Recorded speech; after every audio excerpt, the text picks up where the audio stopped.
सद्गुरुदेव भगवान की जय। स्वरवेद उत्तरार्ध भाष्य षष्ठ मंडल षष्ठ अध्याय। दृष्टि अभ्यंतर अधर में चढ़त चढ़त चढ़ी जा, अद्भुत छवि क्या कहन में सूर्य शंख लजाए। भजन में परमानंद है, शब्द सुधा धन धार। बरसत भीजे संत कोई, पारस परसत सार। अंतर्मुख दृष्टि जब अक्षर भूमि में योग के वैज्ञानिक साधन द्वारा होती है, तब आत्मचेतना धीरे धीरे ऊर्ध्व चेतन भूमि में चढ़ जाती। उस भूमि का सौंदर्य विचित्र तथा वर्णातीत है। अनंत सूर्य भी उसके प्रकाश से लज्जित हो जाते हैं, अर्थात फीके पड़ जाते हैं। ये रजत एक खुशी देखा था कि भैया लाइटिंग करा गई बा, भैया लाइटिंग करा रहा है।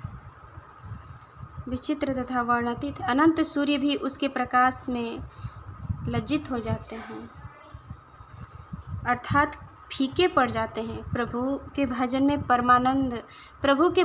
परमानंद है। अंतर चेतन भूमि जो परब्रह्म का मंडल है से सोमरस की वर्षा परम पुरुष रूपी मेघ से होती है, जिसमें कोई भाग्यवान संत भीगते हैं और उस परम सत्ता रूपी परम मणि के स्पर्श से लोहा रूपी जीव स्वर्ण सदृश मूल्यवान हो जाता है।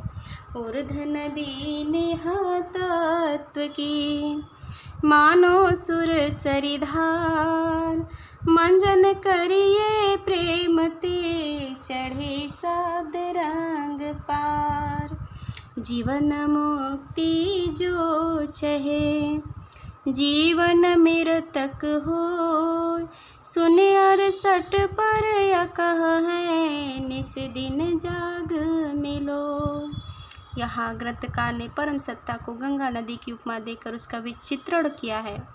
अव्यक्त सत्ता को समझाने के लिए व्यक्त पदार्थों की उपमा देकर उसे स्पष्ट किया जाता है।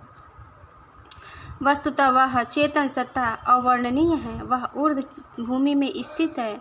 साधक उस सत्ता में अपनी सुरति को प्रविष्ट कराकर प्रेम पूर्वक उस अमृत सागर में स्नान करते हैं और परम प्रभु के दिव्य गुणों का रंग उन पर चढ़ जाता है, अर्थात परमात्मा के दिव्य गुण लोह अग्निवत उस साधक के अवतरित होने लगते हैं। यह योग की सर्वोच्च स्थिति है, जिसकी प्राप्ति से मानव जीवन कृतज्ञ हो जाता है। ग्रंथकार यह स्पष्ट रूप से घोषणा करते हैं कि हे मुमुक्षु, यदि आप लोग जीवन मुक्ति की इच्छा रखते हैं तो जीवन मृतक होने की कला सीखें। योग के विज्ञान में क्रियात्मक साधन द्वारा आत्मा से मन और प्राण दोनों पृथक होकर अपने कारण अक्षर मंडल में विलीन हो जाते हैं। इस प्रकार मन और प्राण के नहीं रहने से साधक की निवृत्ति संसार की ओर नहीं होती और वह जीते जी मृतक जैसा हो जाता है। आत्मा अपने शुद्ध चेतन रूप में आकर स्वाभाविक परमात्मा की ओर अग्रसर होकर परमात्मा की प्राप्ति कर लेती है। आत्मा के सारे प्राकृतिक बंधन छूट जाते हैं। अब साधक की आत्म चेतना सतत परमात्मा से जुड़ी रहकर परमात्मा के सभी दिव्य गुणों को अपने अंदर प्रकट कर लेती है। यह अवस्था धन्य है। जीवन मुक्ति का पद संसार में अत्युच्च पद है। 68 शून्य जहाँ प्राकृतिक धार ध्वनियाँ प्रकट होती हैं से पृथक ऊर्ध्व में अवर्णनीय परम चेतन सत्ता सार शब्द परम प्रभु का दिव्य धाम है। रात दिन अपनी सुरति को सत्ता में नियोजित कर उससे जाकर मिले, यही उपदेश है।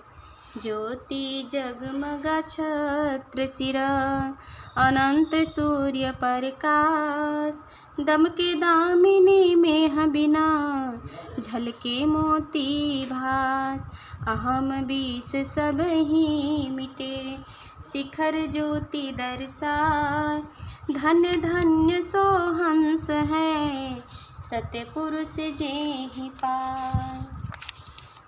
ग्रंथकार सद्गुरुदेव ने उस परम दुर्लभ अवस्था का स्पष्ट अनुभवपूर्ण वर्णन इन पंक्तियों में किया। न अत्यंत प्रकाशपूर्ण मंडल सिर के ऊर्ध्व प्रदेश में प्रकट दिखाई पड़ता है, उसमें साधक अनंत सूर्य के प्रकाश का प्रत्यक्ष अनुभव करता है।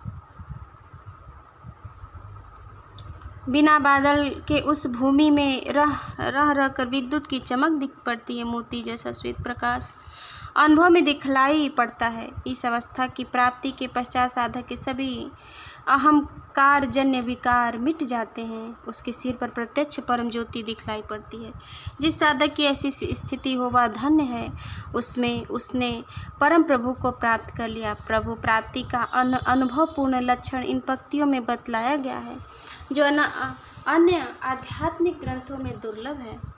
दरसत सुख गति मूक की, जाने जान निहार। आत्म परमात्म मिले, जग वपु दशा विसार।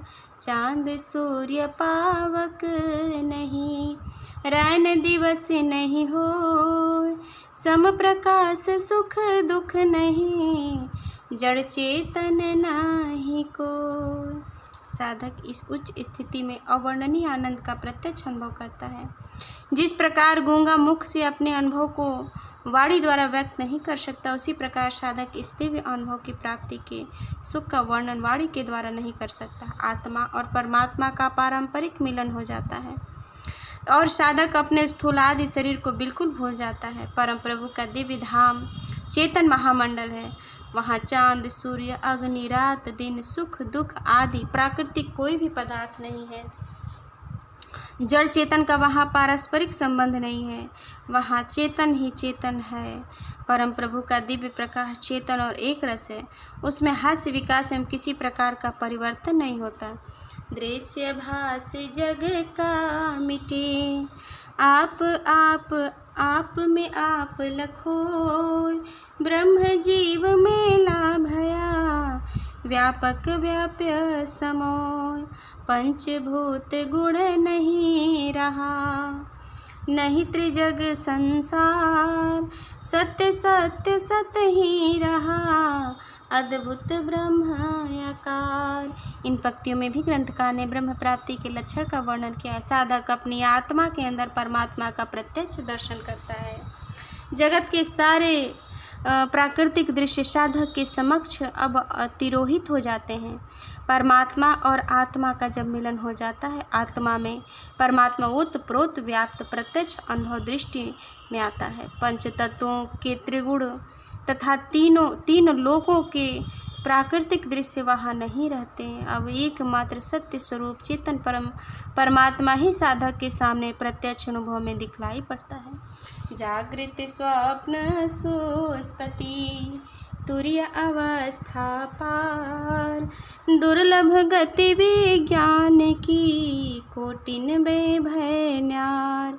रिद्धि सिद्धि दासी भई, मुक्ति भई पनिहारी।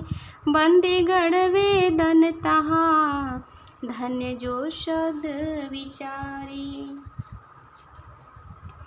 यह चेतन विज्ञान ब्रह्म विद्या विहंगम योग का क्रियात्मक साधन अत्यंत दुर्लभ है। करोड़ों अध्यात्म पथिकों में कोई एक जागृत स्वप्न सुषुप्ति एवं तुरीय अवस्था से पृथक परम चेतन सत्य का प्रत्यक्ष अनुभव करता है। अष्ट सिद्धि नौ निधि परमात्मा प्राप्त उस योगी की दासी हो जाती है। मुक्ति उसकी पनिहारी हो जाती है, अर्थात मुक्ति उसके लिए सर्व सुलभ उसकी वर्तनी हो जाती है। चारों वेद ऐसे महापुरुष के यशोगान करते हैं जिसने शब्द ब्रह्म का साक्षात्कार अनुभव प्राप्त किया। परम तत्व निहा तत्व है, अगमय चिंतय पार। गुप्त भेद जानब कठिना, बड़े बड़े झक मार। शब्द शब्द बहुअंतरे, जो शब्द जो सार निनार। सद्गुरु अनुभव जाहि को, ताहि मिले तत्व सार। परम सत्ता चेतन अप्राकृतिक है। वह प्राकृतिक कारणों से अप्राय एवं मन द्वारा अचिंत्य है। उसके गुप्त रहस्य को जानना अति कठिन है। बड़े बड़े विद्वान साधक निगुरे व्यक्ति कठिन प्रयास करने पर भी असफल हो जाते हैं। शब्द शब्द में बहुत भेद है। जो शब्द प्राकृतिक में होते हैं उससे भिन्न चेतन शब्द है। शब्द का ही सही ज्ञान सद्गुरु प्राप्त शिष्य साधकों को होता है। उन्हें सद्गुरु के क्रियात्मक साधन द्वारा सभी शब्दों का मूल सार शब्द का प्रत्यक्ष अनुभव होता है। प्रेम से बोलिए सद्गुरुदेव भगवान की जय।